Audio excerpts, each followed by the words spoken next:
street ball helped me to shape my character. Taught me a few life lessons through the game. Some kind of life values, I learned through that game. I always make my life through that principles. It's a love. For me, it's love for the game, love for the people around me, for my girlfriend, for my family. If you love what you do, everything, and it will be fine. Yeah.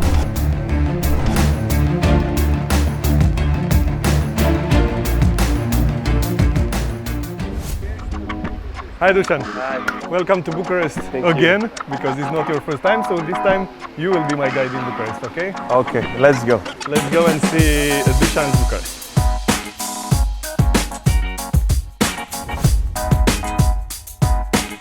This is like our,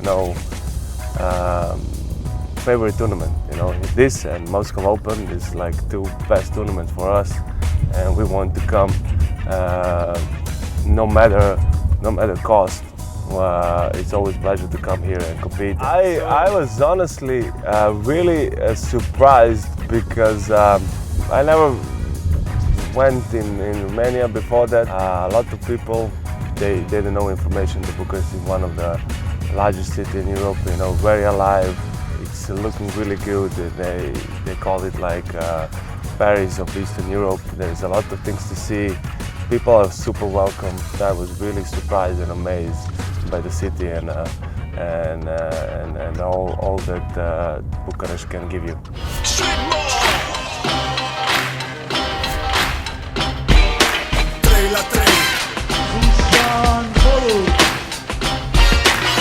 Back in 2012, it was our first international tournament. We came with a car, Dacia Logan. I still have it. You cannot register, you cannot operate it, but I'm emotionally attached to that vehicle, so it's still somewhere in a parking lot. I remember that it was so fucking exhausting when we came. So with the Logan you arrived here actually, yeah? At that time, with the famous Logan here. Yeah, was the first tournament. The one tournament that's the first time we see actual players that play really good 3-on-3. It was simple court, but it was crowded. We learned a lot of that first tournament, for the style of play and stuff like that. Do you have a coach? Actually, I do. I have one coach that is with me from day one. I have a great relationship with him. His name is Dusan. That's the beauty of the sport, because you don't have one guy who's telling you what to do. The concept of this idea to put the game where the people is, it's really great. I really enjoy to play in some city centers and especially when it's some cultural, buildings. And I remember really well because here was like Red Bull fridge, and we stole the Red Bulls and we sell it in Serbia for the gas money. Yeah, at that time I already lived from basketball years before that, but it was not enough. Nobody wanted to put money on us and invest money in us as a sponsor and stuff like that, and because the sport was new. Prize money in the end of the tournament was, we actually invested in ourselves. We didn't spend it, and in the end it paid off, because now we are living from the sport. For me, it's the same if I play World Tour Final for the 40,000 euros or playing with my friends and my grandma for the free lunch or whatever. Signature move. I saw it on tape. Actually, the move that Dan Bodiroga used to do, it was branded as a sham god. I have short hands. When I do sham god, I put the ball between the legs of the opponent, so it's more attractive. It's harder to do. You put the ball here, go in that direction. So usually basketball stance is like that. When I do that, when you cross, I put it in between your legs and have easy layup. I didn't practice much that because usually it's not a good thing to put the ball through the legs of the opponent in Serbia because you get smacked after that.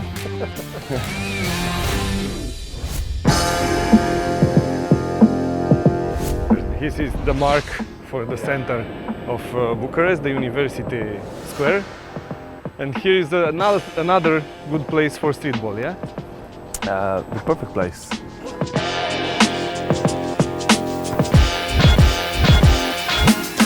Perfect place. One of the best challengers in the world was held in a place like this, you know. A lot of young people, the atmosphere was great, teams were great, and it was our first international win, I think. For sure, first Bucharest Challenger that we won, it was right here and back in 2013.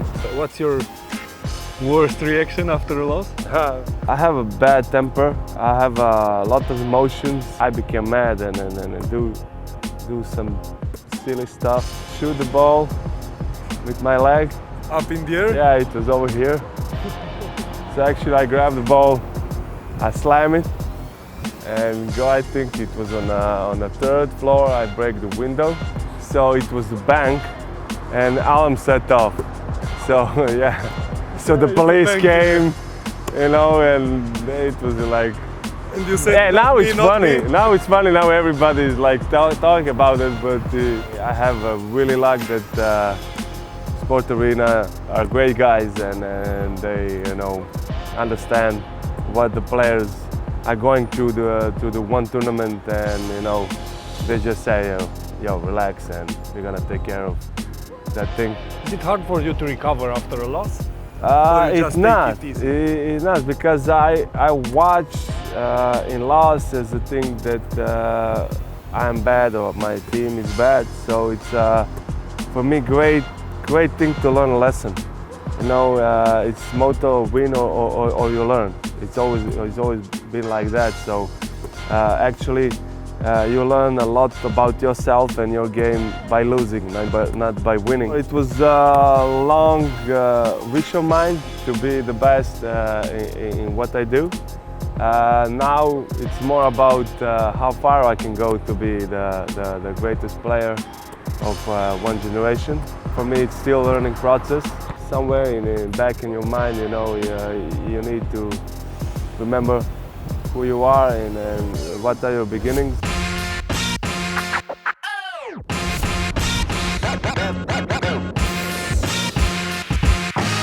Perfect place, you know, refresh my memories.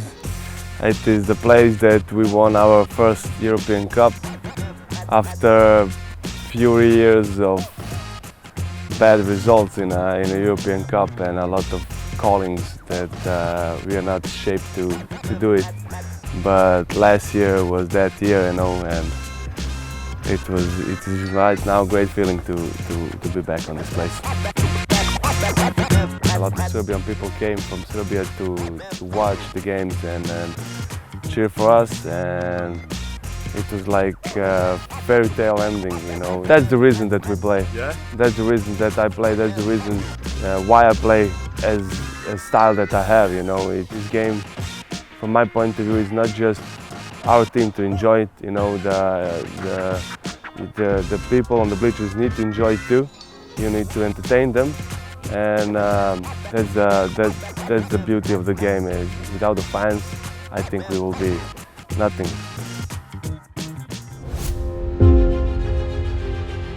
I started practicing in 1994 in October. Soon it will be 25 years me in business. So actually sometimes it's just one practice a day. Sometimes I was, you know, all day on that court. Sometimes it's 5 hours, sometimes 2 hours. The area where I grew up, every city block, every block in Liman has some own nickname. My block nickname was Bronx, and actually why they call it Bronx, because the first drug drug dealers and whores was stationed in that block back in 1970s. It was dangerous if you come in a bad place and bad time. I knew bad people and bad people knew me, but you know, if you learn how to have to live, and in that kind of environment I didn't have any trouble. They rob me, they get my sneakers, and I get in a few fights and stuff like that. It's usually like kids and teenage stuff that everybody is going through, you know, from the Liman to the best city, best area in the city. I was not bad, but I didn't have conflicts. I didn't do bad stuff. Let's say I was more wild as a teenager. I understand how the things function, and you know how people, you know, thinking, and then just, you know, when you know that, you just slide to your day. Now that Bronx, it's one of the most popular places for the living. The community over there is so phenomenal. I'm attached to my friends. I don't make new friends that easily. I like loyalty of the people. All my friends are there. All my life is there. All my family is there. So, you know, I didn't see myself going somewhere else. I have a group of friends that, you know, we really like to, you know, to enjoy life and party and having a good time, and still, you know, we are, you know, over 30, everybody, you know, and still we hang out on the weekends. When we start playing this street ball, nobody mentioned Olympic Games. Nobody did it because of Olympic Games. We did it just for the love of the game. It's a lot about pride, family, brotherhood, music. I'm a big music guy, but I don't know how to sing. I cannot remember one song to sing, and I don't have any rhythm at all. I cannot imagine my day goes without listening to the music. All my childhood idols was from the music scene. I searched for inspiration in a music industry, not in a sport industry. I grew up in 90s Serbia, where rock and roll and punk music was the ultimate thing. I have an older sister that she influenced that on me. The Red Hot Chili Peppers, Offspring, that kind of music, you know. But as me growing up, I find it by myself because of basketball, that Afro-American culture that is largely present by hip-hop music, and then till this day the biggest impact in my life was that hip-hop music. Biggest impact in my life had a Jay-Z. Also, I need to mention this guy Ice Cube that I met a few months ago. For me, it was a surreal thing that I came to him and he knew a lot of things about me, actually. He saw some of my videos on YouTube and stuff like that. I was speechless after that. What's your favorite basketball player, all times? It's Michael Jordan, for sure. That's the influence and impact that he has on game. And me, as growing up, idolizing him, and I was in the right time when he was in his prime career. I watched him on television all the time, and his mindset was, you know, the best. That's why I wanted to be what I am today. I like to watch NBA a lot, you know, because of the players that playing there are the best players in the world. What's the best part of streetball? For me, freedom, for sure, because you are free to do whatever you want. I play when I want and where I want. Yeah, I didn't want to go to work in some office or stuff like that. So right now I'm organizing the camps for the kids, you know, and try to inspire them and to learn them. What do you like to do during your free time? Hang, chill with my girlfriend, my friends. Facebook or Instagram?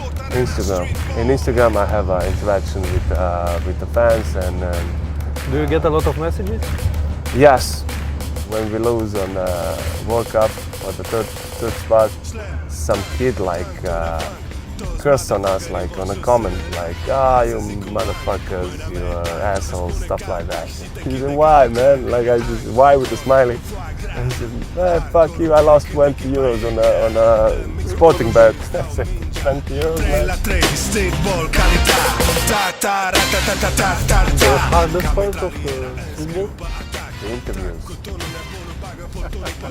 Yeah, I'm joking. The tiny little stuff that we need to do that actually doesn't have a thing with our game, but we need to do it, and because the game needs to grow up. When it's hard, I put the gas.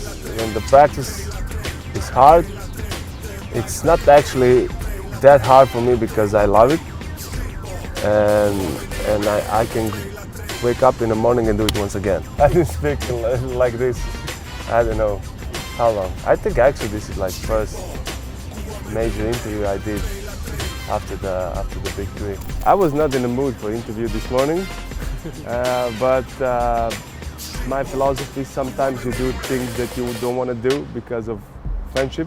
But actually I spent a really great time with you, and it was great time machine for me, and get down to my emotions. So you did a really good job.